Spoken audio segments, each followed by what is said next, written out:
Boa tarde, senhoras e senhores. Bem-vindos a mais um podcast. Bom, e o podcast de hoje é sobre o livro Macunaíma. Bom, para começar a análise desse livro, eu vou fazer um contexto em que esse livro foi escrito, né? Eu vou fazer uma introduçãozinha, tudo bem?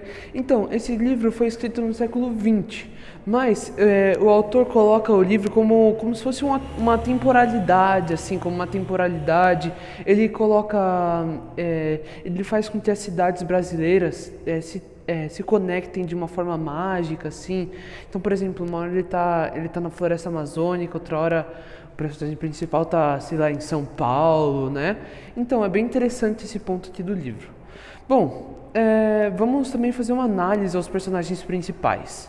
Os personagens principais, que são eles, Macunaíma, né, obviamente. Tem também Si, a mãe do mato, Manape. E, gente, se eu estiver falando algum nome errado aqui, me desculpa, tá? Que esses nomes são bem diferentes e é meio difícil de falar. Si, a mãe do mato, né, que é a companheira de Macunaíma. Sofará, Iriti e Suzy, que são companheiras de Jiguê. Venceslau, Pietro Pietra, que é um gigante comedor de gente. E por último, e não menos importante, a princesa, que é a última companheira de Macunaíma. Fechou? Agora bora pro primeiro capítulo. Então, rapaziada, eu vou falar agora sobre o primeiro capítulo. Bom, o primeiro capítulo, ele começa dizendo que Macunaíma nasce na floresta amazônica e ele já manifesta uma das suas principais características, vamos dizer, né? Que é a preguiça. E bom, o livro coloca aqui, mostrando que essa é uma das principais características dele, falando que o seguinte, ele ficou 6 anos sem falar, só por preguiça. E pô, gente, vamos combinar, né? Eu sou preguiçoso, mas não é pra tanto, né? E o livro mostra que desde pequeno ele se mostra interessado por dinheiro, mulheres, e ele é distante dos princípios morais que a sociedade impõe. Tudo bem? Infelizmente, isso daqui é uma característica infelizmente, do povo brasileiro, né? E bom, vamos começar aqui falando também que o livro retrata também que Macunaíma ele é muito interessado também pela esposa de seu irmão. Então ele faz brincadeiras amorosas, né? E teve uma vez também que ele se transformou em um príncipe muito lindo, gato demais, 10/10, sabe? E aí. E aí ele trollou, vamos dizer, né? Trollou, uma brincadeira de mau gosto, a esposa de Jiguê. E bom, essa história de chifrar o irmão, de se transformar em outro só pra enganar, de bater no irmão, é bem aquela história de casos de família, não é? Bom, então, agora eu acabei aqui o primeiro capítulo e vamos começar aqui pro Otávio, que vai falar um pouco do segundo capítulo, fechou? Valeu! Bom, boa noite, boa tarde.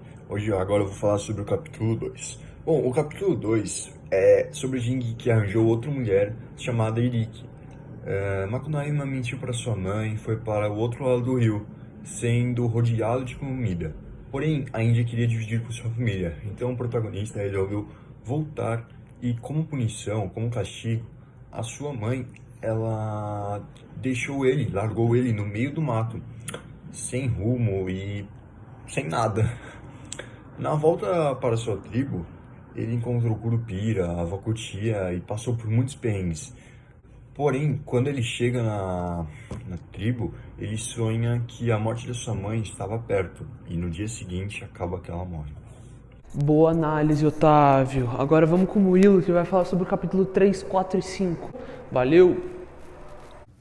No capítulo 3, Si, a mãe do mato, na nova jornada, os quatro se deparam com Si, mãe do mato. Macunaíma logo quis brincar com ela, mas Alcamiaba despertou e confrontou o herói. Após levar a pior, ele recorreu aos irmãos, que deram um golpe na cabeça dela. Macunaíma brincou com ela enquanto estava inconsciente. Ele se tornou o novo imperador virgem. 6 meses passaram e ela deu à luz a um filho de pele vermelha. Uma noite, Macunaíma se embebedou e não olhou por sua esposa. A cobra preta chegou e sugou o leite do único seio ativo de si. E o bebê acabou mamando no mesmo peito e morreu envenenado. Depois do enterro, Si retirou um colar de Muriquitã e presenteou a Macunaíma. A mãe do mato se converteu em estrelas e betas do centauro. Na cova do filho começou a brotar Guaraná. No quarto capítulo, o herói partiu com seus irmãos com a Muriquitã nos lábios. Ele embarcou em mais uma aventura ao enfrentar a Boiuna Campei, que havia transformado uma bela índia em cachoeira. Macunaíma derrotou a serpente e a cabeça começou a persegui-lo. Ele e os irmãos se ocultaram e em Chupena até descobrirem que Capei só os seguia porque tornara a escrava dele. Capei se transmuta na cabeça da lua. Então Macunaíma descobre que perdeu a Muriquitã e decide ir para a metrópole atrás do amuleto e os seus irmãos o acompanham. Agora no capítulo 5, Piaimã, Macunaíma deixou sua consciência na ilha de Marapatá e parte para uma nova expedição. E para bancar sua viagem, usa parte do tesouro da Mãe do Mato.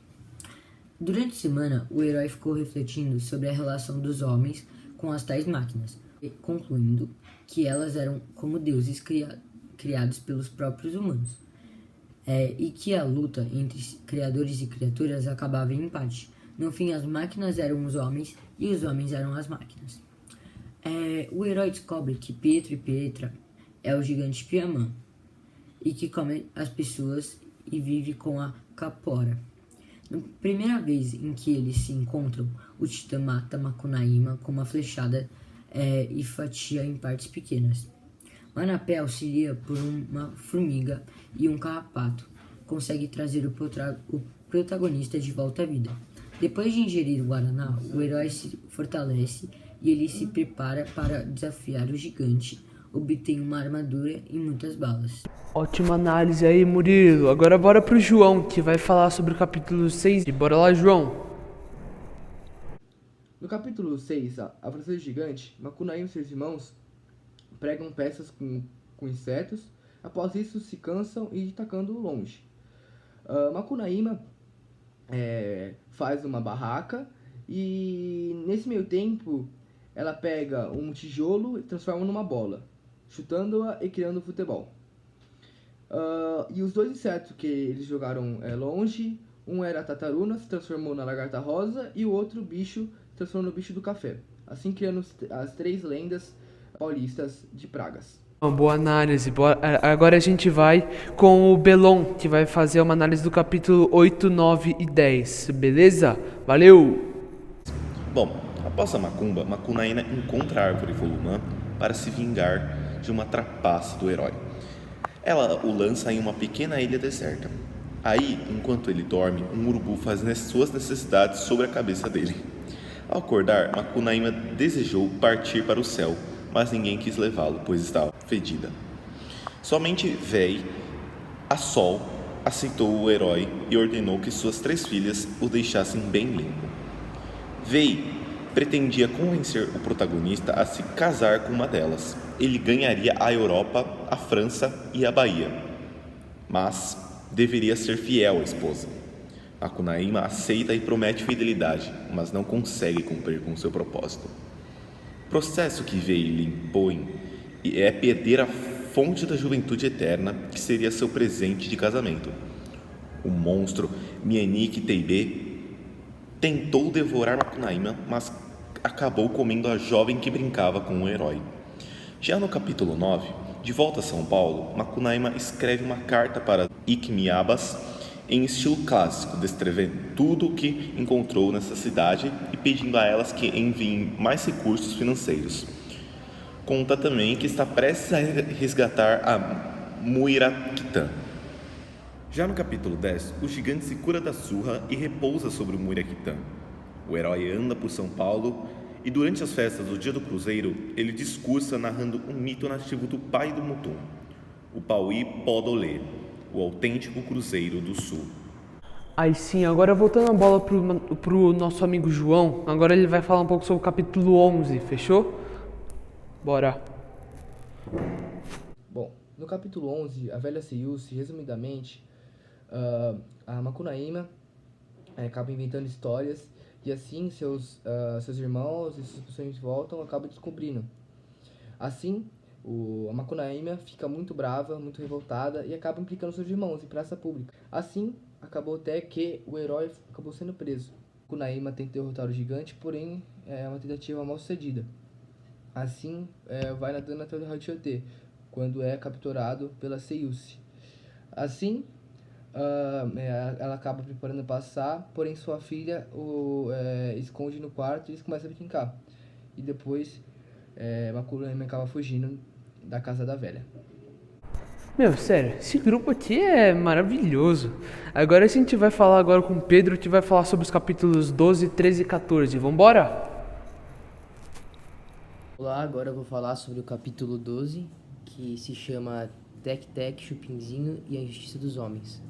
Bom, o capítulo começa com Makunaíma pegando sarampo e logo depois ele é curado e depois acontece a ida do gigante para a Europa. E Makunaíma ele vai junto, uma pessoa tipo, ele vai na humildade, ele vai para ser pintor, com pensão do governo, tipo, ter uma vida simples lá, só que seus planos não deu certos lá e ele acaba sofrendo um golpe organizado pelo Mascate e ele morre. E seu corpo depois é conduzido para uma pensão e onde o Manap o ressuscita.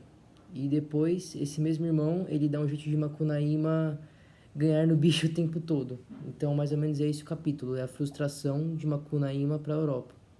Bom, o capítulo 13 se chama Piorento do Jige e acontece o quê? Jige, ele se casa com a Suzy e acaba acontecendo uns ciúmes, pois Makunaíma começa a brincar com a Suzy e o Jige fica bem bravo, assim, ele fica com ciúmes, que ele acaba flagrando eles conversando. E a jovem se distrai cantando piolhos, então passa isso. Esse mais ou menos é o capítulo 13 e o Jige manda embora ela e ela decide morar no céu, tornando uma estrela que pula. Então foi isso que eu separei aí do capítulo 13. O capítulo 14 se chama Muirakitan e fala sobre uma briga que aconteceu aí, principalmente do gigante, que apanha do próprio motorista, e o herói tinha vindo de uma lança de uma panela de ferro, uma treta muito bizarra. E Makuinaman, que teria a mesma sorte, ele resolve ludibriar o gigante. Ele inverte o jogo e lança um gigante no tacho. E aí fica com odor e, o herói fica inconsciente. E ao despertar, Piaman ele acorda sem vida. Não, na verdade, não acorda, né? E o protagonista resgata Mukitan e retorna para a pensão. Então esse foi o capítulo 14. Aí sim, Pedro. Agora a gente vai falar com o Otávio. Fala aí, Otávio, que vai falar sobre o capítulo 15 e 16. Vambora? Bom, neste capítulo, os irmãos eles voltam para suas terras e no caminho o herói reassume o título de Imperador do Mato Verde. E Makunaíma resgata Irik. O herói encontra Oib, um animal muito pavoroso, porém que hospeda eles. Mas Makunaíma mente para Oib e o rouba, tendo que fugir. No caminho, ele transforma um pé de carambola em uma princesa. Voltando para a companhia de seus irmãos, Oib se transforma em cachorro do mato e Irik vira estrela. Bom, neste capítulo, o grupo chega ao rio Uraricoeira, a terra natal. Depois, acha uma choupana antiga. O herói do oeste estava com malária. Todo mundo foi para o trabalho, menos ele, que voltou para a ilha de Marapatá à procura de sua consciência na foz do Rio Negro.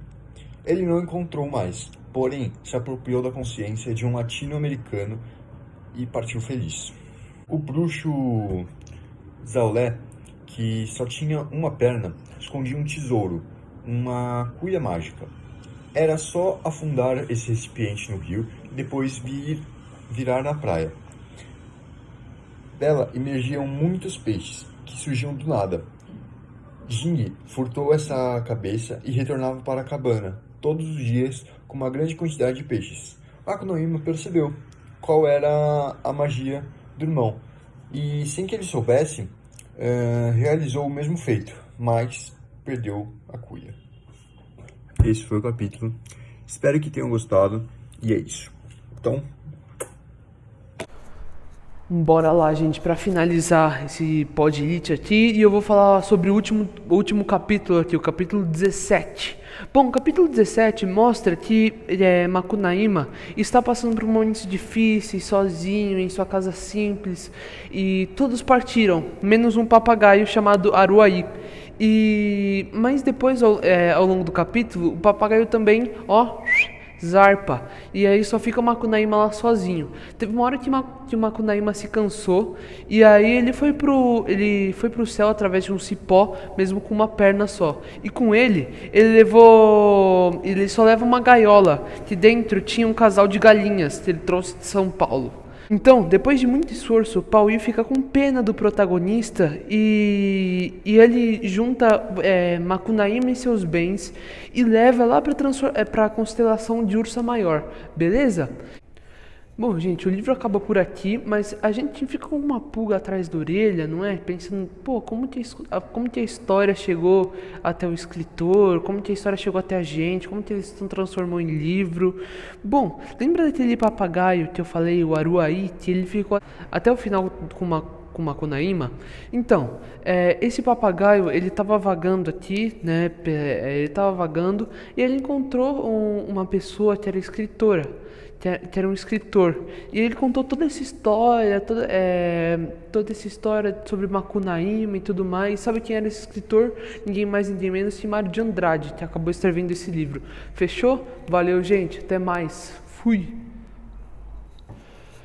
Opa, não acabou por aqui, haha. Bom, rapaziada, não esquece de se inscrever no canal, deixar o like, compartilhar o vídeo e até mais um Podlit, melhor canal de podcast de literatura. Falou?